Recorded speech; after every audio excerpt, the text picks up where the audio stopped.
সূরাতুল মুমিনুনের প্রথম 10টি আয়াতের বিশেষ ফাজিলাত রয়েছে, তাৎপর্য রয়েছে।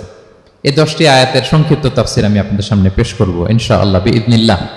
তো সূরাতুল মুমিনুন, আল্লাহ দেখেন মুমিনদের নামে সূরা দিয়েছেন সূরাতুল মুমিনুন, আবার কাফিরদের নামেও একটা সূরা ডেডিকেট করেছেন। সূরাটার নাম কি বলেন তো? সূরাতুল কাফিরুন।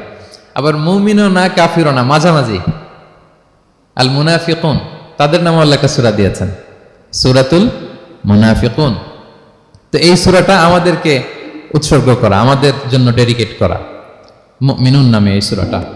এই সূরাটা নাজিলের একটা প্রেক্ষাপট আছে, যেটাকে আরবিতে শানে নুজুল বলে। ওটা বলেই আমি মূল ব্যাখ্যা বা আলোচনার দিকে চলে যাচ্ছি। সম্মানিত সুধী, রাসূলুল্লাহ সাল্লাল্লাহু আলাইহি ওয়াসাল্লামের কাছে আল্লাহ তাআলা যে কোরআন নাজিল করেছেন, এই কোরআন যেটা লেটেস্ট ভার্সন অফ রেভিলেশনের সর্বশেষ ভার্সন, এটা আল্লাহ তাআলা বিষ্ণু ঈসা ইসলামের কাছে নানাভাবে নাজিল করতেন। কোরআন নাজিল হওয়ার অনেকগুলো পদ্ধতি ছিল।